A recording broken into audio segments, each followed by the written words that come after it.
Mexico City adalah ibu kota yang khas. Suku Aztec membangun kerajaan mereka yang bernama City of Tenochtitlan di pulau kecil di atas Danau Texcoco, satu dari 5 danau bersejarah di Meksiko. Danau ini dipenuhi banyak sekali sampan yang kini tinggal sepenggal sejarah. Kota Mexico City dulunya adalah sebuah danau yang sangat besar yang kemudian diuruk oleh penjajah Spanyol menjadi sebuah kota yang luasnya kini 3 kali lipat kota Jakarta. Penduduknya terdiri dari berbagai macam etnis yang hidup saling berdampingan. Perjalanan saya pun berlanjut membaur dengan warganya yang dikenal ramah dan hangat. Terlebih ketika kita berkunjung ke Centro de Historico di pusat kota. Ragam arsitektur bergaya kolonial dan Plaza de la Constitución atau Zocalo yang menjadi ikon kebanggaan dapat dijumpai di sini. Zocalo Mexico City merupakan plaza terbesar se-Amerika Latin dan termasuk dalam daftar 10 plaza terbesar dunia bersama New York Times Square dan Red Square Moskow. Banyak wisatawan yang berkunjung ke Mexico City untuk mengeksplorasi sejarah negeri ini yang telah menciptakan perpaduan budaya yang unik antara pre-Hispanik, Spanyol, dan Prancis. Dan perpaduan budaya tersebut dapat kita temukan di Centro Historico Mexico City ini.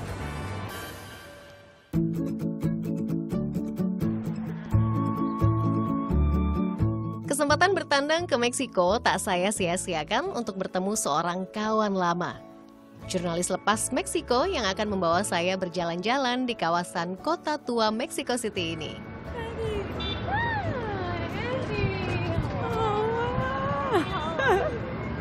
Good. How are you? How's life? 6 years, 7 years. Like since 2010. So today we're gonna stay here in the plaza. I'll tell you a little bit about it. And then we're gonna go to Bellas Artes, which is a very historical place as well.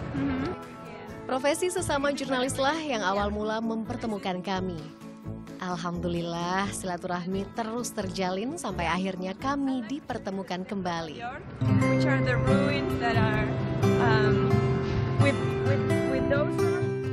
Zocalo yang menjadi pusat Centro de Historico menghubungkan pengunjungnya ke banyak situs sejarah, museum, dan pertokoan di Centro de Historico. Tercatat ada 9.000 bangunan di belahan ibu kota ini, dan 1.500 diantaranya dideklarasikan memiliki nilai sejarah. Seperti katedral terbesar di benua Amerika, Katedral Metropolitana di utara Zocalo yang dulunya merupakan tempat suci bagi suku Aztec. Dan blok-blok pertokoan, kafe, maupun restoran yang berdiri di atas bangunan bergaya kolonial. Siapa mengira, Centro de Historico seluas 4 hektar ini berdiri di atas reruntuhan Tenochtitlan, ibu kota kerajaan suku Aztec. Disinilah penjajah Spanyol mulai membangun ibu kota yang sekarang dikenal Mexico City pada abad ke-16. Acara jalan-jalan kami di Centro de Historico akhirnya berujung di Palacio de Bellas Artes. Bangunan yang secara harfiah berarti istana seni rupa ini terkenal dengan mural dan pertunjukan sendera tari tradisional Meksiko. Menariknya, arsitektur bangunannya justru bergaya Perancis.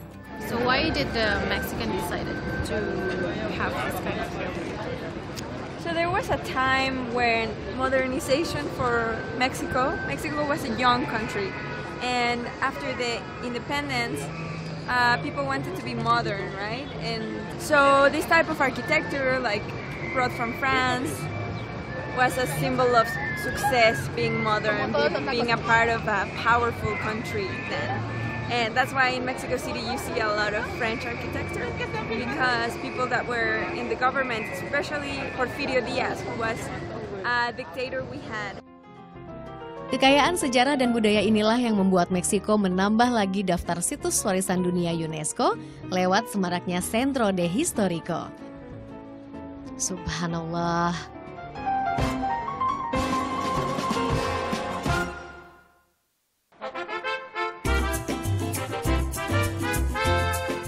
Ciudad de Mexico atau lebih dikenal Mexico City merupakan rumah bagi peradaban Mesoamerika. Kota yang dulunya sebuah danau ini telah menjadi kota wisata sekaligus salah satu pusat finansial terpenting di benua Amerika. Selain memiliki museum terbanyak di dunia setelah Paris, kota ini juga terkenal dengan gaya hidup modern yang kentara dari kawasan-kawasan elitnya seperti Polanco. Polanco juga terkenal dengan taman-tamannya yang apik. Dan kali ini saya akan bertemu satu keluarga Muslim Indonesia di sini. Sejak Juli 2015, Handayani Ruswiyanti atau Nani tinggal di Mexico City bersama keluarga kecilnya. Pekerjaan sang suami, Hafid Ahmad Siregar, sebagai engineer perusahaan telekomunikasi internasional membawa mereka ke sini. Perbedaan budaya dan bahasa mengharuskan mereka beradaptasi dengan masyarakat setempat. Tak terkecuali buah hati mereka, Raga Farid Ahmad Siregar dan Kalila Norin Siregar. What the heck? This is house. I was here to grab my mouth. How would you let me out? Don't catch me, it's like a troll. Gotta kiss me, ya sepe. Que no está de algo salir. Que no, que secrets. No te dejamos salir. Kamu udah jadi orang Meksiko ya? Ini kemarin abis ini perform di sekolah. Tak hanya ihwal berkomunikasi, urusan ibadah juga kerap menjadi tantangan keluarga ini. Kalau urusan ibadah gimana? Kayak sholat Jumat, bisa nemuin cepat? Bisa. Sebenarnya nggak masalah. Yang paling susah mungkin waktu kantor saya yang lama itu kan ruangannya cuma satu ruangan. Terus mau sholat tuh agak susah. Nggak ada tempat terus buat sholat. Jadi kita harus jalan ke masjid. Dan masjidnya jauh? Kita kira 5 menitan dari. Untungnya masih keluar tapi harus keluar. Kalau di kantor lama kan saya ada ruangan rapat ya masuk aja situ sholat gitu kan. Nah, terus dan orang-orang ngerti aja kalau tapi saya pernah juga sholat di situ karena waktu itu udah di sisi itu satu sudut lagi gak ada orangnya ya saya sholat di situ. Dan teman-teman juga ngerti, mereka ngomongnya pelan, jadi dipelanin. Om. Smile gimana?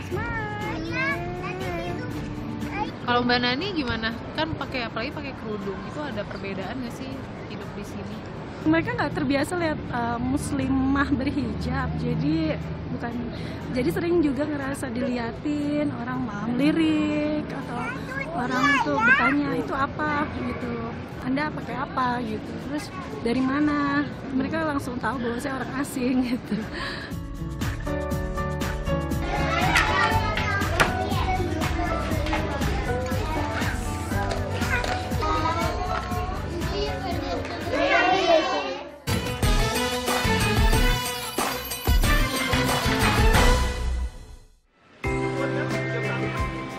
Tidak hanya tempat ibadah, menemukan restoran halal di negara dengan mayoritas penduduk penganut Katolik ini pun bukan perkara mudah.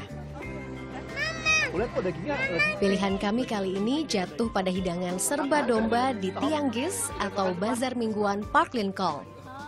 Cara ngebedainnya gimana Mbak yang halal dan yang non-halal misalnya di jajanan pinggiran? Jadi kalau kita lihat dari tulisannya, kita perhatikan kalau yang serdo berarti babi, kalau hamon berarti babi.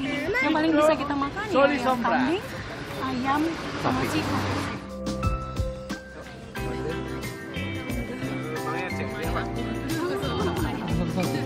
Ya, terbatasan hidup sebagai muslim memaksa Nani dan keluarganya berdamai dengan situasi. Sertifikasi halal terhadap produk makanan di sini memang masih langka. Mereka setidaknya memilih menu makanan yang tak mengandung bahan-bahan yang diharamkan sambil berharap ridho Allah.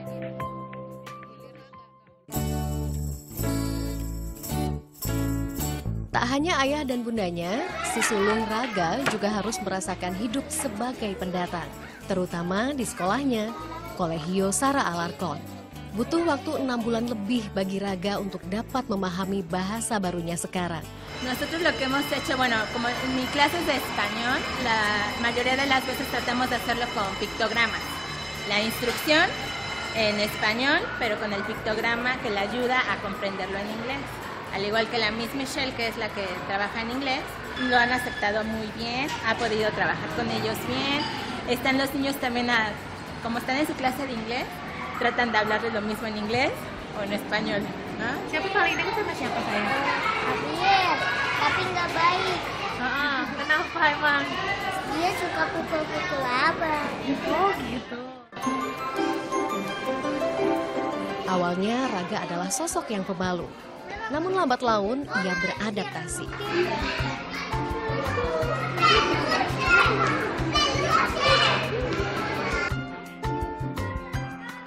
Di negara mayoritas non-muslim, hampir tak ada sekolah yang menyediakan pendidikan agama Islam.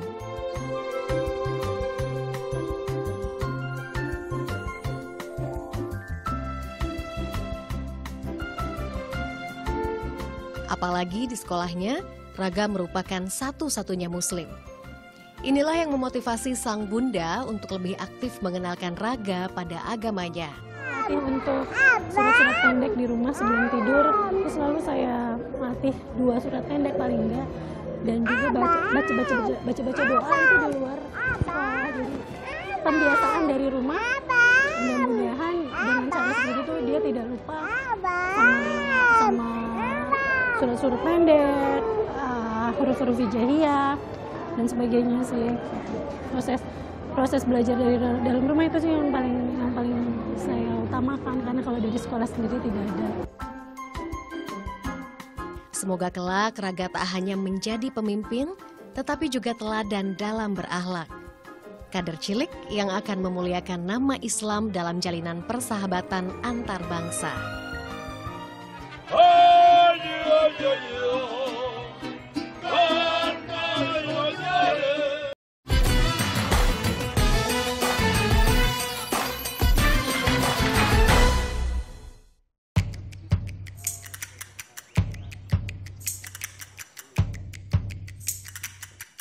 Tak afdol rasanya jauh-jauh ke Mexico City tanpa bersilaturahmi dengan saudara muslim di sini. Waalaikumsalam. Hari ini saya kembali ditemani Andrea sebagai penerjemah pribadi saya. Kami bertemu dengan Sayed, Angel, dan Aaron. Mereka semua adalah pemuda muslim yang tengah berdakwah di Mexico City. Sayed merupakan ahli mazhab Islam dari Iran yang telah berdakwah di Meksiko 3 tahun terakhir. Angel, ilmuwan politik asal Argentina, dan Aaron, aktivis sosial yang merupakan warga asli Mexico City. Kesempatan ini kami manfaatkan untuk bertukar cerita kehidupan Muslim di Amerika Latin. El problema principalmente para nosotros proviene de desconocimiento. Es que la gente como no tiene un criterio correcto de lo que es el Islam, de lo que es una forma de pensar y vivir, un estilo de vida, sino, digamos, hasta gente que vemos que no tiene este dato tan básico que el Islam es una religión, digamos, junto a, digamos, cristianismo o judaísmo, o lo considera, no sé, una raza, una vez lo considera un idioma, o digamos, es lo que me ha pasado, digamos, y capaz que ustedes también tengan esta experiencia.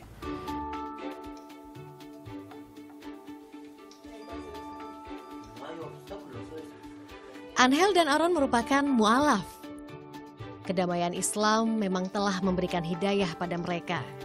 Figur Muslim Amerika Latin yang pernah berbagi kisah dengan majalah Newsweek berbahasa Spanyol tahun 2015. ألم نشرح لك صدرك ووضعنا عنك وزرك.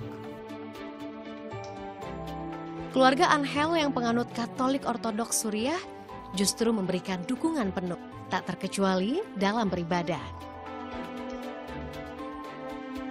Mi primer Corán me lo regalaron ellos, ¿no? Una muy linda traducción al español, pero el que buscó fundamentalmente el libro fue mi papá. Entonces hizo un viaje incluso a una provincia, a Córdoba, que tenía una librería muy grande y me trajo el Corán más bonito que tuve durante muchos años, fue ese, ¿no? Fue ese Corán. Berbeda dengan Angel, Aaron harus menghadapi penolakan dari keluarga ketika memilih Islam. Bueno, después de ese proceso de curiosidad y de investigación, dije, bueno, voy a convertirme. Y al convertirme y comentar la decisión con mi familia, pues fueron reacciones diversas. Inicialmente mi madre se enojó, estuvo enojada algún tiempo. Y mi papá me dijo, bueno, es tu decisión, mientras sea algo que tú haces conscientemente no hay problema. Y bueno, ya con el tiempo fueron viendo que el cambio fue positivo, que fue para bien, fue como ya lo fueron aceptando. Y también yo les explicaba cosas y ya fueron comprendiendo que el Islam no es lo que se ve en televisión. Lulusan teknik sipil ini kemudian membentuk organisasi pemuda Islam di Meksiko bernama Juventud Musulmana de Mexico, yang menjadi wadah berdiskusi tentang Islam. Ia juga menginisiasi blog dan laman Facebook sebagai sarana berdakwah.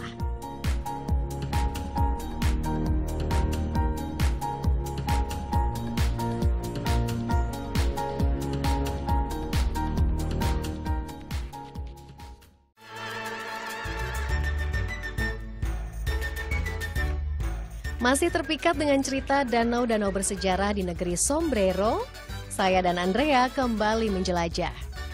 Tujuan kami kali ini adalah Xochimilco. We're going on one of these boats, right? Yeah, so Xochimilco is a very typical place. Today, young people come here or families and eat together and go across the river, and everyone has fun. It's a very loved place for Mexicans. Terutama di akhir pekan, trajinera atau gondola khas Meksiko berlalu lalang memadati kanal-kanal Xochimilco. Tiap trajinera diberi nama khas perempuan Latin. Penumpangnya mulai dari keluarga sampai anak-anak muda. Penumpang bisa membawa makanan dan minuman sendiri atau membeli dari pedagang yang hilir mudik dengan perahunya. Seperti saya yang tertarik untuk mencicipi minuman khas Meksiko. Tentu sulit untuk menemukan minuman yang ramah Muslim. Alkohol begitu lekat dengan budaya warga Meksiko. Andrea menyarankan saya mencoba soda berperisa tamarin. Jangan lupa tambahkan saus salsa pada minuman.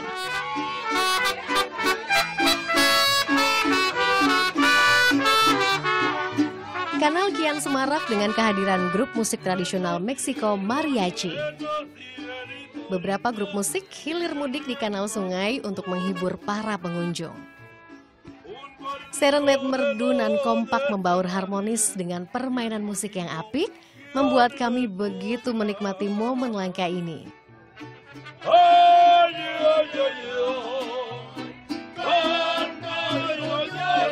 Andrea, salah satu orang Meksiko paling toleran yang pernah saya temui. Meski banyak media yang mendiskreditkan Islam di benua Amerika, ia tetap bijak menyikapi isu yang beredar. I should say that maybe some media portray Muslims as if Muslims were radical Muslims, which is completely different. In every religion you have radicals that just act towards violence and war. But I think that most of my friends, most of the people around me are conscious that. But you've never found like any experience with violence among your Muslim friends? No, not at all. Never.